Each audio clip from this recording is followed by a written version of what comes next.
So again, this is the 5 things you should be doing in quarter 1. Really, this is kind of just about gaining that comprehensive understanding of your metrics and what that means for your year ahead, how you can plan, strategize, and make better business decisions using that data. So we'll cover things like agents, your top agents, your revenue, inspection count, and service breakdown. And Josh will be going into like more of the specifics of those metrics, what they mean, what kind of data is being pulled out of that.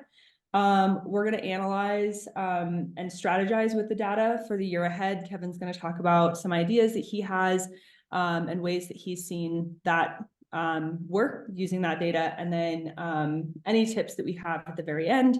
And then, like I said, we'll leave some room for questions, comments at the end. So, and then we also will be sending out a resource handout. So that'll show you exactly how we've built these metrics. So if you want to build out your own dashboard for these kind of business decisions, the metrics that we have that we're showing, it'll show you exactly what that metric is and how to build it out. And then we also have a couple other things that we'll link in there, including the recording. So you won't be left empty-handed with this webinar. And yeah, we'll kind of get started just going through that first one. So looking at your top agents and kind of using that to build strong relationships, strong partnerships with your agents. And really you can use this data to start asking yourself like what you can and can't control. So the things that you can control are how you interact with your agents. And I think we can go to the next slide too, actually. Thank you.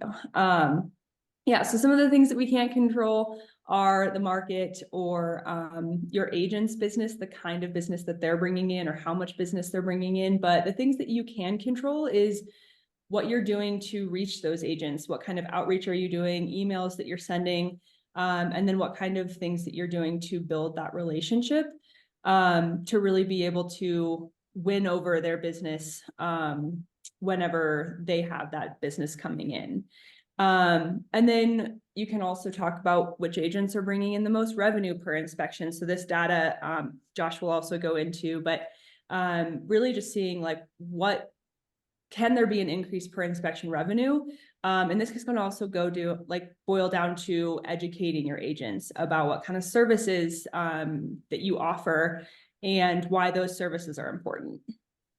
One other quick note here, the webinar itself is not particularly focused on it, but we did want to kind of include a little blurb, and maybe if we get a chance at the end, we'll kind of show it real quick too. But be aware, of course, if you're digging into metrics and working with some of this, obviously these can be really great for a quick view of things or an overview of what you're looking for, and it can be really granularly customized to what you need. But we also have reporting functionality inside of Spectora that you can kind of use to combine with this and go deeper on certain areas and see things that are a little bit different, or maybe it's easier to see a lot on one whole screen versus in a metric widget type thing. So be aware that you have more tools at your disposal that can kind of go along with this. We're going to stick to really mostly talking about metrics here, but be aware that some of these other ones are also going to have some corollaries with some reports there.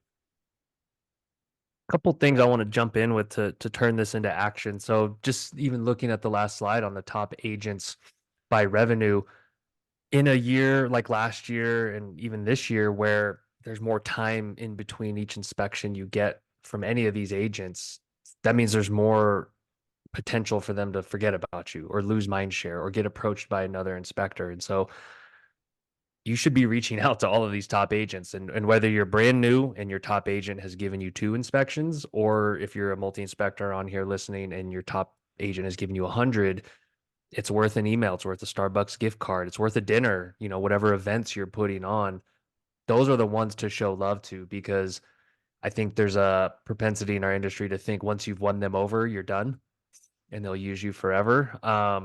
There are some very high quality inspectors getting in the business that are coming to these agents with home baked ziti and lasagna and a great presentation and an offer and an online scheduler and the whole thing. And so you have to pay attention to those, I think, to maintain the business that's been feeding you. I hate it when people just assume it's going to be there and don't work for it continually. And then to Maddie's point on the educating the agents part. I think a lot of that is your website and your marketing materials that you do give out to your agents that use you. Do they know if you do radon, or even if you outsource it, if you do mold, thermal, all these things? And so there's endless amounts of marketing materials that you can put on your website, put in physical flyers. So that's kind of an action item in terms of making them aware of your upsells. And Yeah. of your, oh, sorry, go ahead, Josh.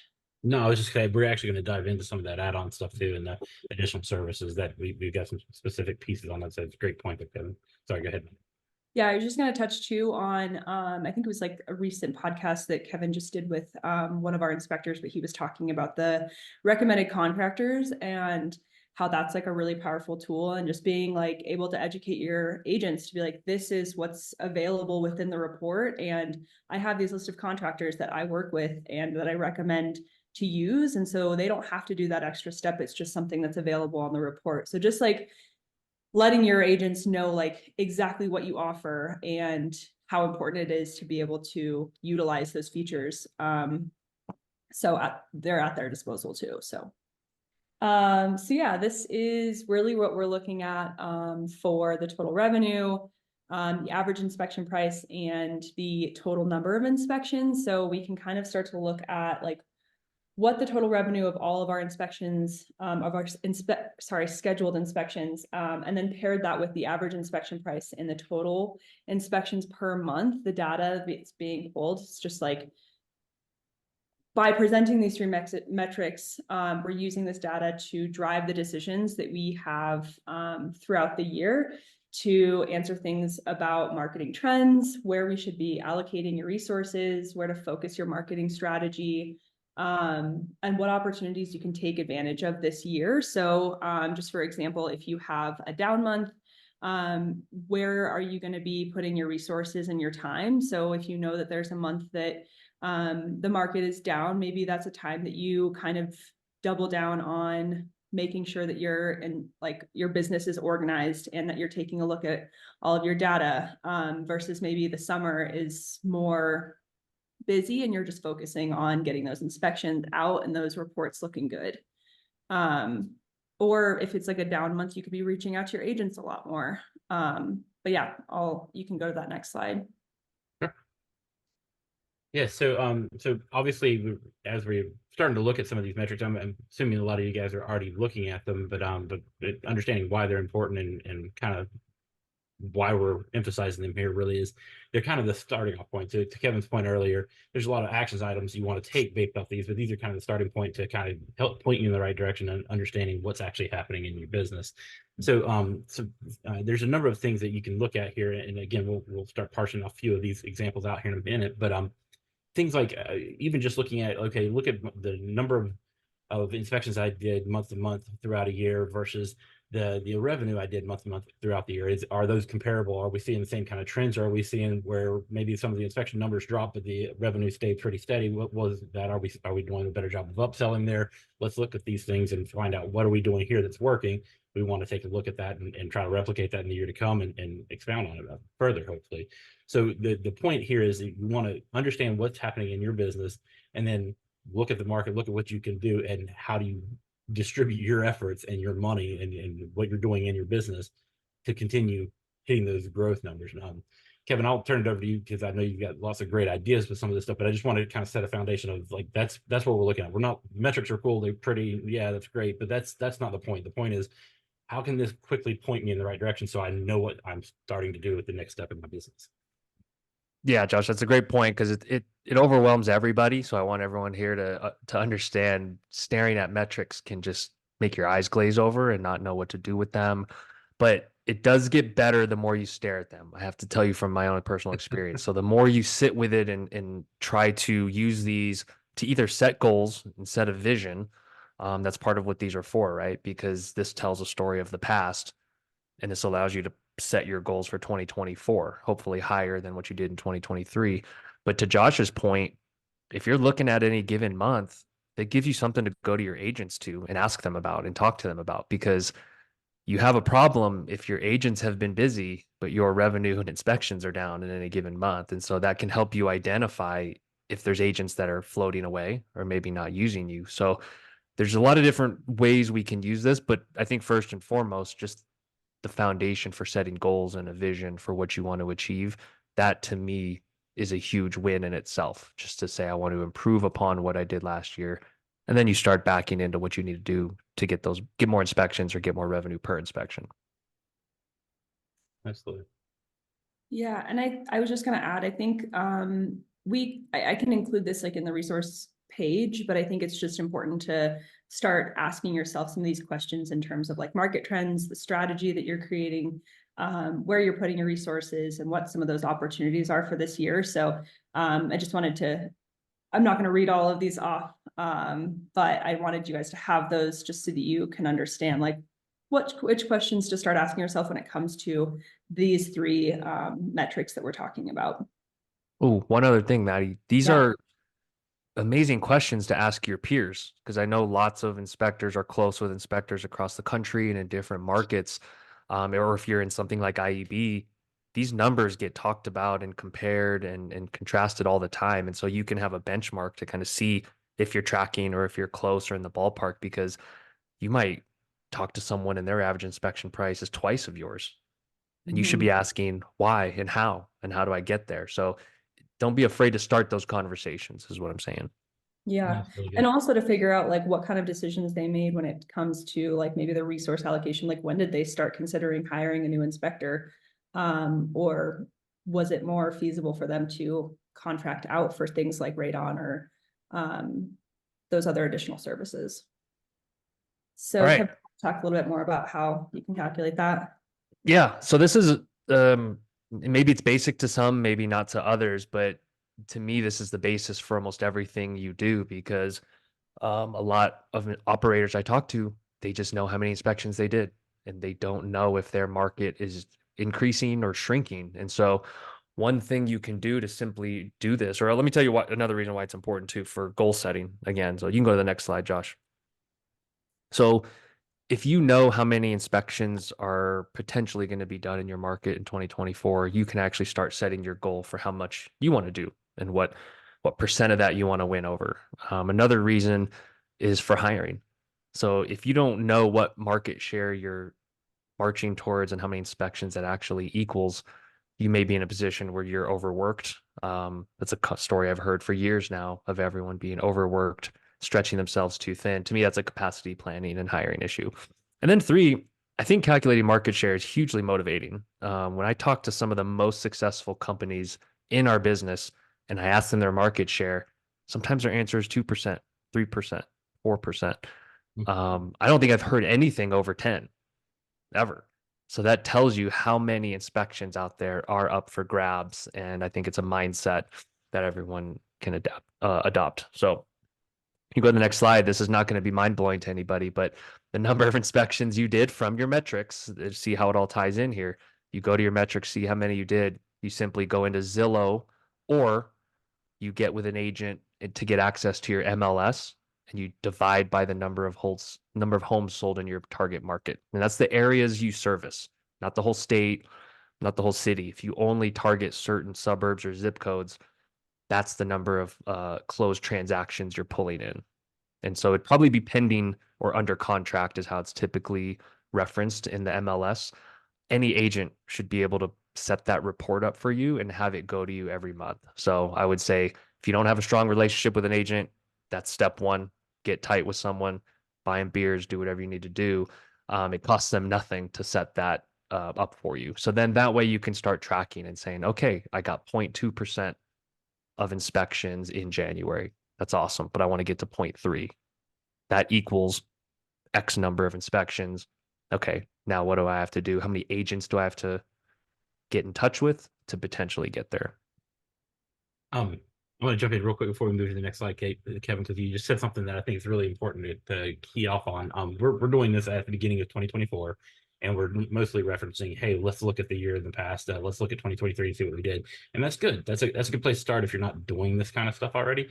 But I think it was I heard this recently. I think it was Tony Robbins was on some podcast or something like that, and he was referencing his mentor Jim Rohn. And one of the things that he was talking about is like you measure small. Like you don't the smaller, the tighter cadence you have on measurement, the better you're going to be able to making decisions. You don't want to look at this once a year and then hope you got your year right and then wait till next January to find out, oh shoot, that didn't really work.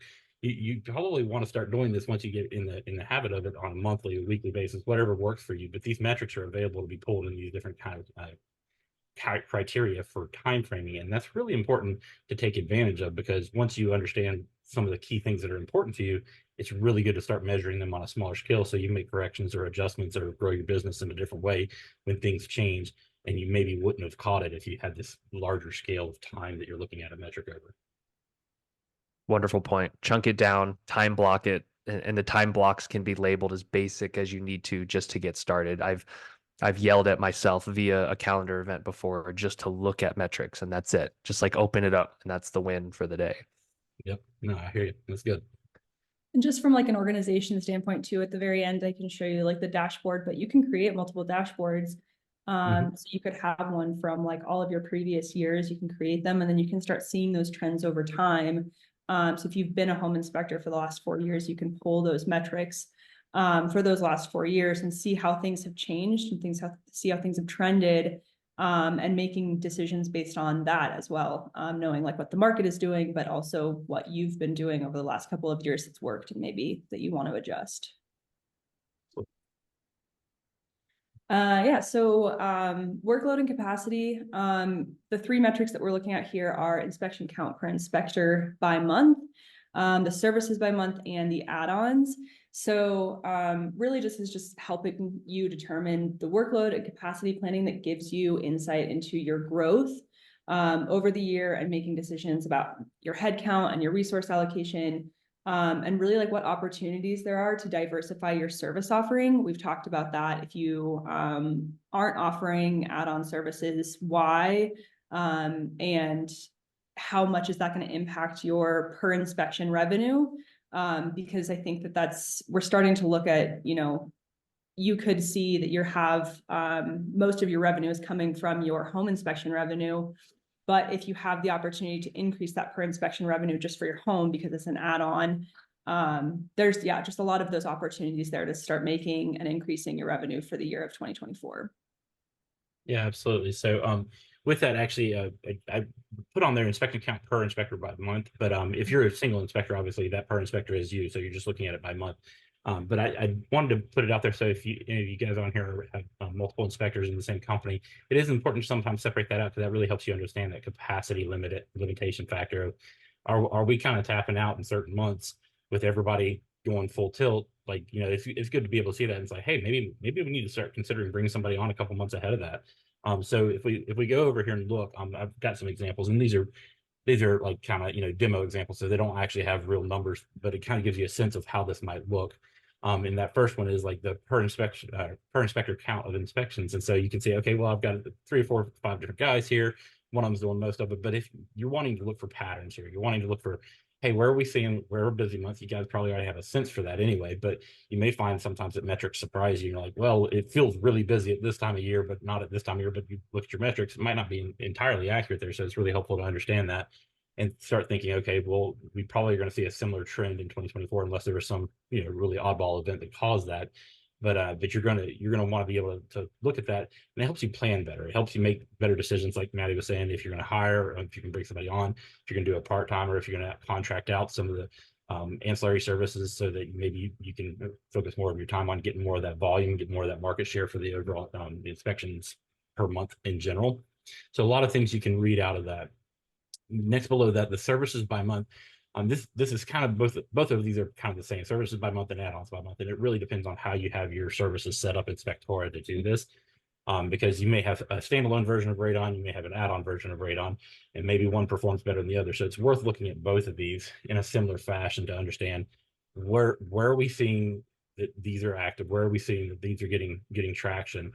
It can inform more than just your workflow and capacity. It can also, I think Maddie mentioned this a minute ago, can also kind of like, hey, I need to lean into this. I feel like there's a lot more opportunity for me to do sewer scopes or whatever else that you have as an ancillary service, and you're seeing that you're really not getting traction, and maybe even in certain months you're not just getting traction. So it lets you say, okay, let's lean in, make sure our agents know that we provide that service, or let's do a blast, about a month ahead of that where we see that slowing down in the past and lean further into that. So again, this is not telling you what to do in your business, but giving you lots of good little gold nuggets on, hey, what's actually working in my business, what's not, and parsing it apart like this lets you see a lot better detail than just I did 50 inspections in the last 3 months. Any comments there, Kevin, before we move on? I think it's going to be the year of the add-ons and add-on services, because I don't think anyone's expecting the number of inspections to explode back up, the way it was years ago. And so I think very intentional focus. And in practice, I think it looks something like you're looking at this on every Sunday or at the beginning of the month, and you're saying, my goal was to get 10 radon add-ons this month. I'm only at 5. What do I need to do? And it's either mentioning it on site in the driveway or while you're walking around the house, or going back to your actions and dialing those in to add another text before the inspection or another email. And so it dials in your focus on what you want to have happen. And I think, like, first it starts with setting a goal and just throwing something out there to say, I need this much revenue from my add-ons to reach my financial goals. One other quick note on this one too, because again, I agree. The add-ons, how do we increase our order value, which we'll talk about here in just a second. But like that's going to be really important this year. But it's particularly important if you have add-on services that you do through your company, but maybe you have a particular resource in your team that's what they do and nobody else does that. This is also kind of comes back to that capacity planning, making sure that we have the right resource available to take advantage of where we're starting to see a run on these kind of services. You want to make sure you're ready for that. You want to make sure you're like ramping up for it. You don't want to leave money on the table, but just because I only have one guy that does this, but I need 3 this month. So that's a great point. Kevin, I actually have a question for you. Just in terms of like the action emails, because I know that I hear this a lot, that like a lot of people's top agents, they end up reducing the amount of emails that they're sending to them. It's just like like the agent's preference of like not getting so many emails. So if there was someone who had an agent who didn't like those emails, like what would you suggest as like an alternative method to reach out to that agent to let them know, like, I have all of these services, and trying to push that a little bit harder? Great question. If they're a top agent, the good old phone call and asking them, saying, hey, I don't want to bombard you with emails, but I also need you to know I offer these extra services that I believe will help your client, and here's why, and giving them that rundown. Or it's a coffee meeting if they're a big producer. I imagine they wouldn't mind a text. It could be in the reminder text. You could disguise a reminder text as an upsell reminder as well, to say, hey, here's the details. Did you mention XYZ? Did you mention these services to them? If not, happy to do it on site. And so you kind of just have to get a little creative. And I just don't think anyone here should feel bad for reminding busy agents what you offer. Maybe they let you know, maybe they tell you to stop. Okay, but you took your shot. And I think that's your right as a business owner. And I think it'll also go back to educating your agents about why it's important to book those services together. Maybe it's because you offer a discount, or maybe it's because it prevents you from having to go back to that site, or having you, like the client, having to book another service or book another time for someone else to come out. So just educating your inspectors on that front as well.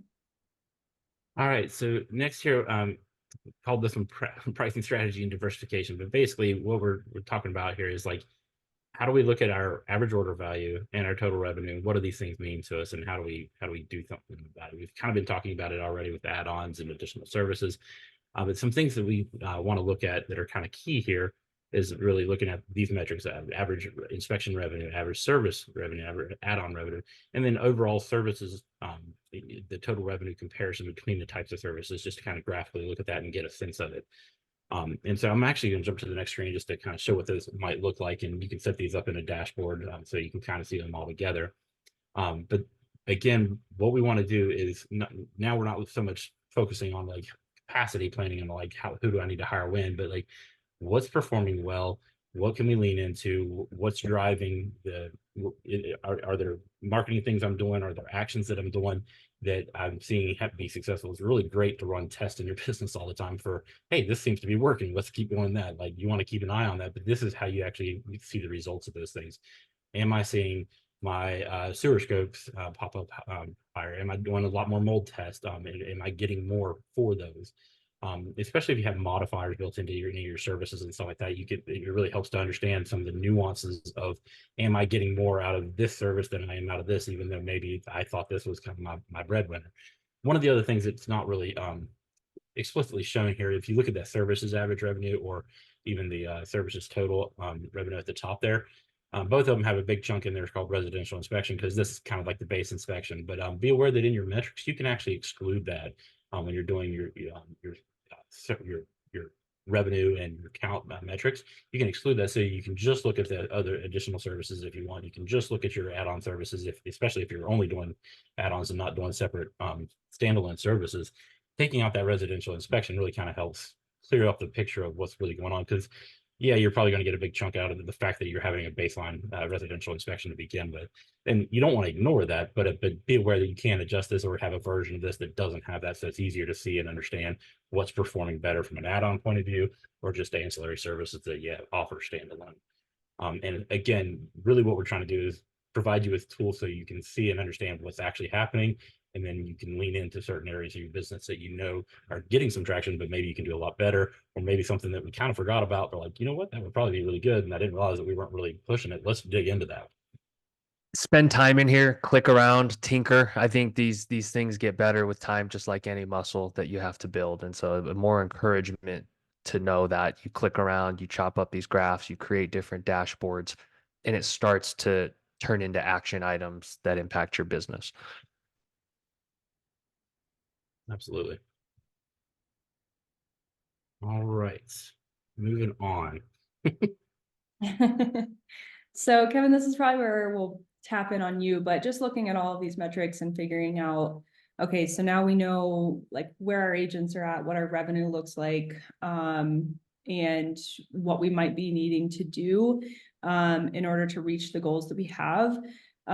So I think if you can go to the next slide, Josh, really just like the whole point of this is to be able to help you guys pick out the data that's important. So reviewing and analyzing the data that you already have that's in those metrics, and then taking away the key information that's coming from those, and then using that information to set your goals for the year ahead, making sure that you're revisiting that, strategizing what goals that you have and how to implement action on those goals. And yeah, being able to actually not just say how you're going to take action, but start making those small steps.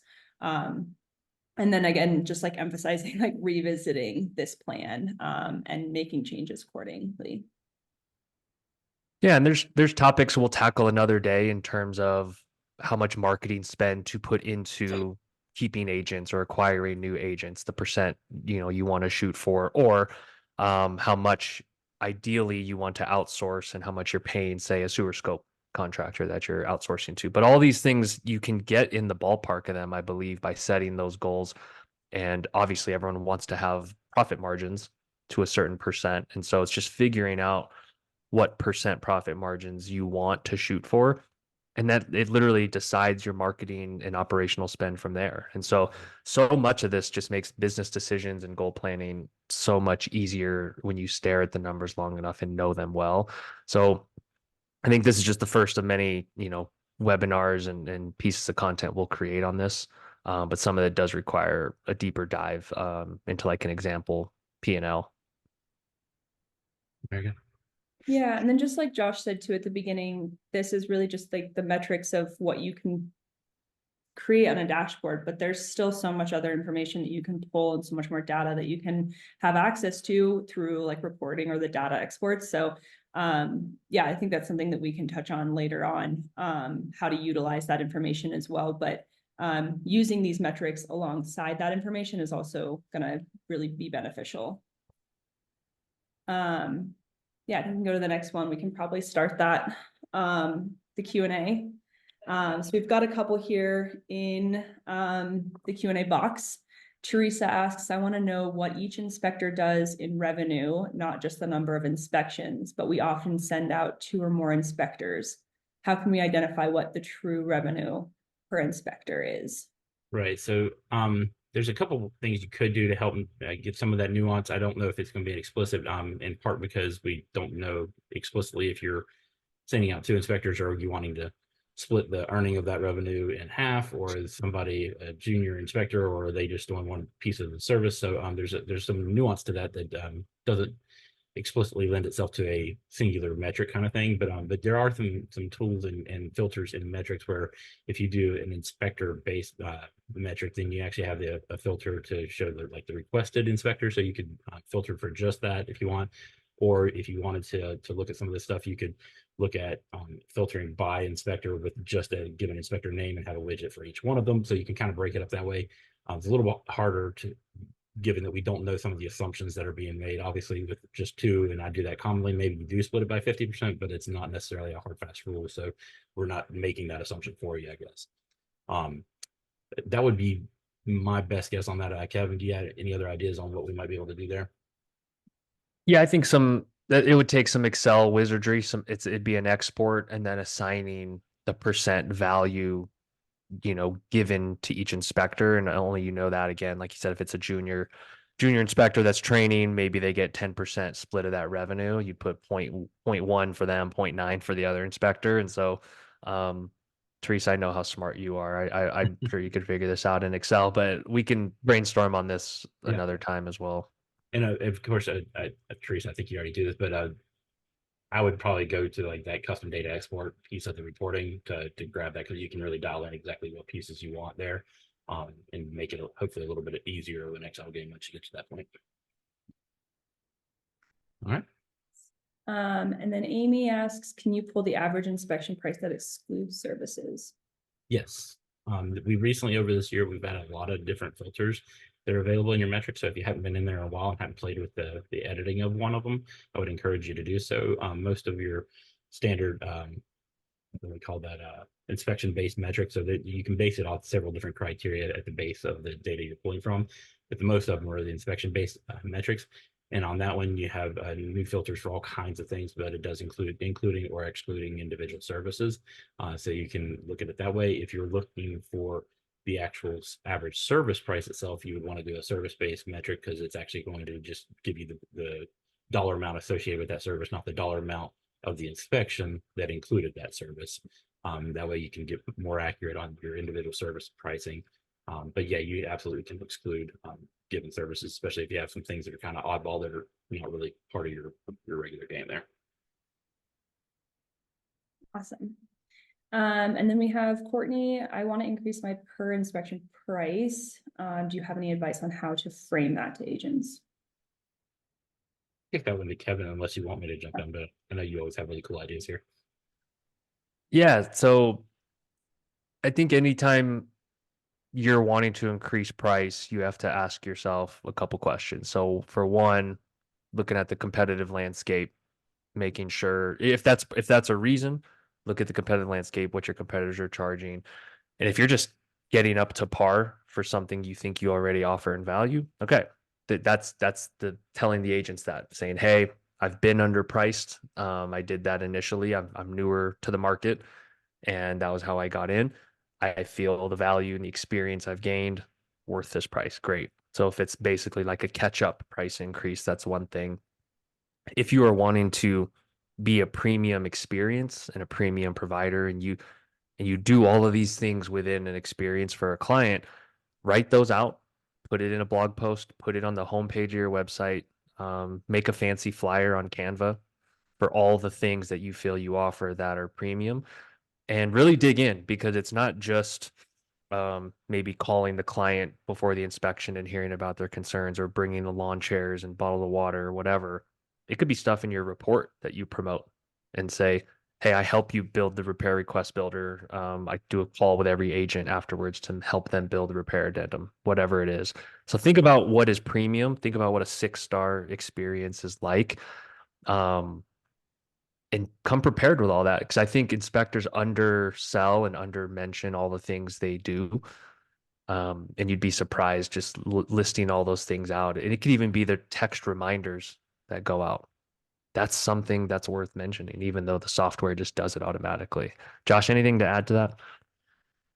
Yeah, no, I like the lean in on just being overt and not being like shy about saying, hey, yeah, we do this stuff. Now, obviously, if it's the same stuff everybody else does, you maybe can't call that out as a differentiator, but you want to make sure that it's clear what level of services you're providing, uh, I mean, you also have to already have that baseline relationship with the agents anyway, that they already have some level of trust and respect for you. So that's kind of key, but you want to build on top of that. And if you're wanting to go premium on price, like Kevin said, you really got to show the value there, because nobody wants to pay extra just for paying extra. And here's a wild idea for everyone. Just thought of this. So this could be a terrible idea. Take it or leave it. Go look at your last 10 home inspection reports. Look at the average number of severe defects. You could go severe or moderate. You can go, red or red and orange. And just do a quick pricing exercise and see what the average cost is to remedy all those defects. Total that up. It's going to be a big, impressive looking number, and show that to your agent and say, this is what I make you and your clients aware of every inspection. Some of this could have been missed.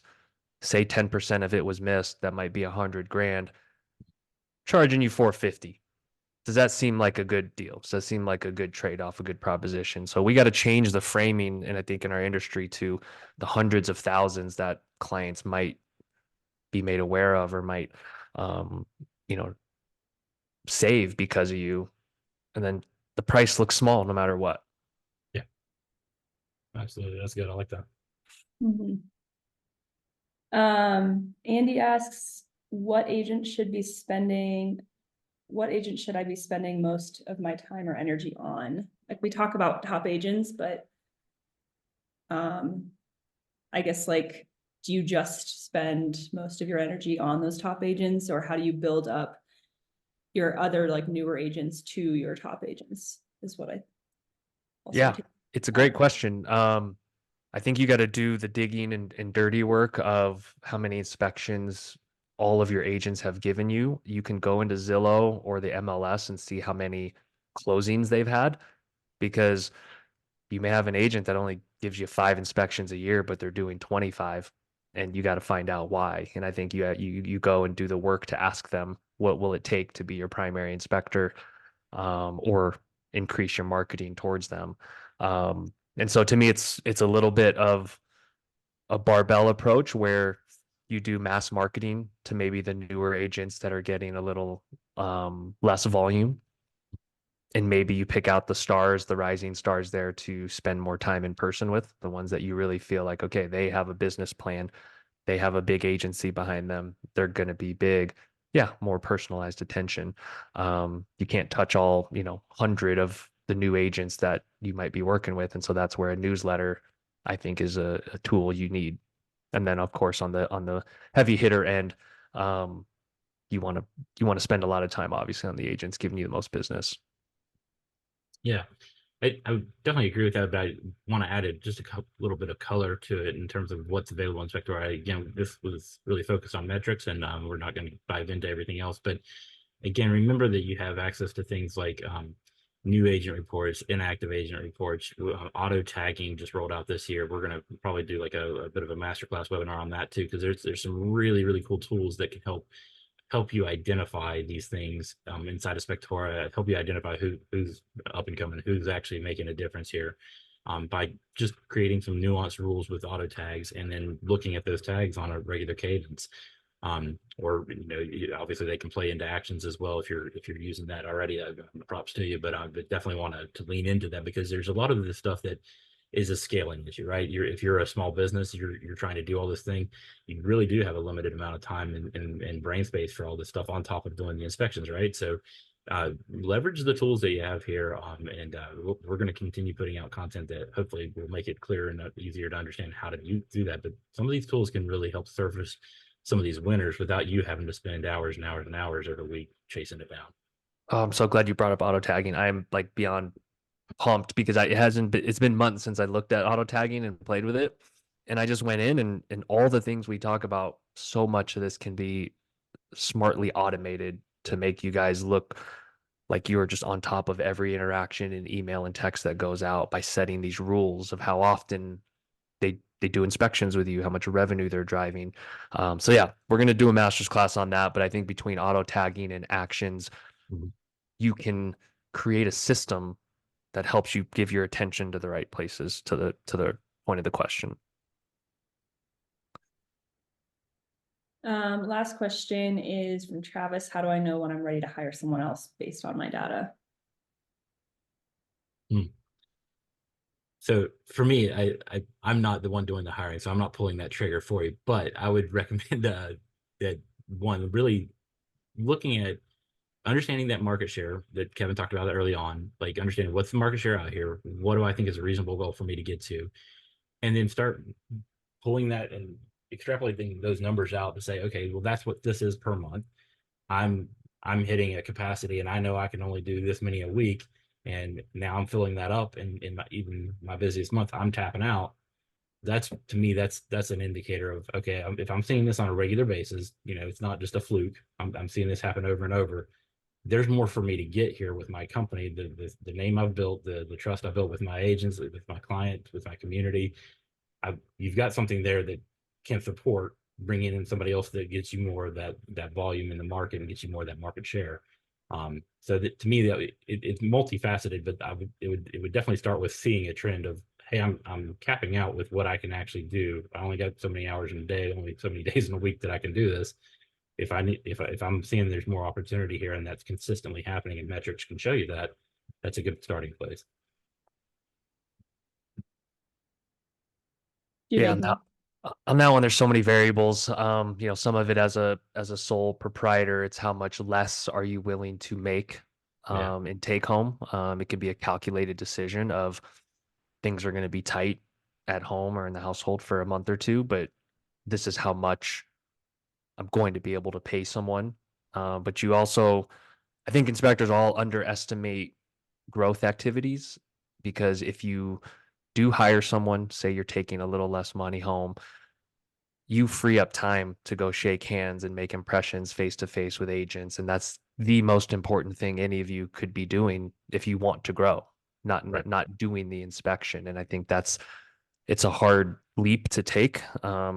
Mike and I did it in the early days, and you don't see the results right away, but there is like a month or two gap where you have to just keep focusing on your marketing, your emails, your texting, your prospecting, your office visits, your webinars, your YouTube videos, whatever it is you do. That bridges the gap typically if you're saying, hey, I'm going to take a little less to hire someone. But yeah, there's too many numbers, I think, for us to give you just kind of a blanket, prescriptive answer. Yeah. And we actually have one other question here from Larry. You mentioned auto tagging. Is there currently a way to use auto tagging to automatically apply a discount to inspections booked via agents who deem movers? So if you like tagged them as movers. There's not right now, but it's a great idea. I will tell you this, that auto tagging was one of my babies this last year, and as are several other advanced features that we've recently released. And um, that kind of falls in the vein of something that we're hoping to kind of be building to over the next year or so. And it's some automated business workflows. So think of actions that are not exactly transactional. Like right now, actions are tied explicitly to a given inspection transaction. But business workflow automations would be more along the lines of those kind of automations that you can set up and define rules and criteria for that aren't within the it already happened. Now this is obviously per transaction that you would be looking at this for, but it's not something that currently exists, but something that we certainly could be looking at. It's in the same vein of what we're heading towards. Josh, I guess they could tag those agents and then do email blasts with discount codes to That's a your good point. VIP Yeah, I didn't even agents. think about that. That's a great idea. I didn't think about doing it that way. There's not a way internally automated, but Right. yeah, if you do that and use an action when they book to send out that email with a discount code that they can then apply, that's a great idea. Yeah, because if everyone has their auto tagging rules to only have your movers or VIP agents be above a certain amount of revenue Mhm. in any given month, then your list is always up to date Yep, with VIP tagged agents. You send out a monthly email to kind of make sure they know they're prioritized with that discount code. that's good.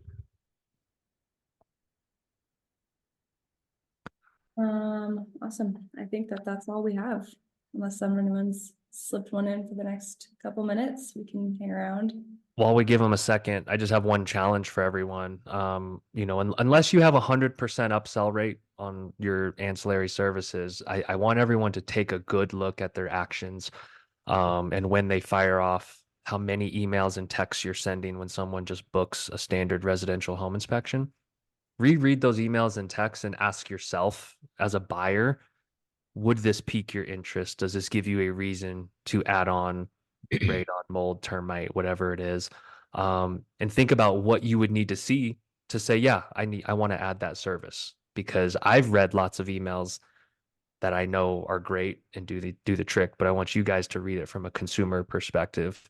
And typically it involves data, give them more information to make a decision.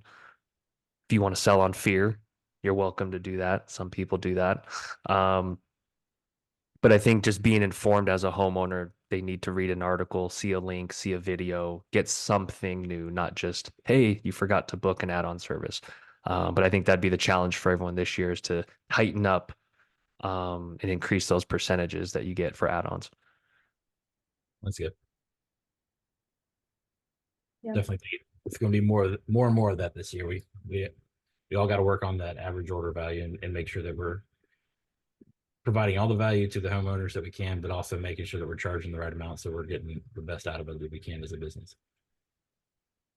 Yeah, we actually got one from Thomas. Can we embed an Instagram type video into our upsell emails? Don't know if you can embed. I'd have to double check on that. I know you can include the link. I'm not sure about it, but yeah, I don't think we can embed in action video or action. Yeah, I don't think so, but I could double check on that. Of course, Thomas would ask the good high level social 301 social media question. I always see him on Instagram, but yeah, if nothing else, a link to it. People will click. Well, thank you guys. I really appreciate y'all taking the time today, jump on and listen to us go through this. I really hope that it's been valuable to everybody. To one, be inspired on some of these new goal ideas that Kevin was given, but also just to start having some better grasp on what does some of the metrics mean, how do you get to them, and really look forward to helping you guys grow your business, because that's really what it's all about. Yeah, and I'll be sending out that resource page, so take a look for that. It'll just help you guys create that dashboard, and it has a few links that might be helpful in some of the stuff that Kevin was talking about as well.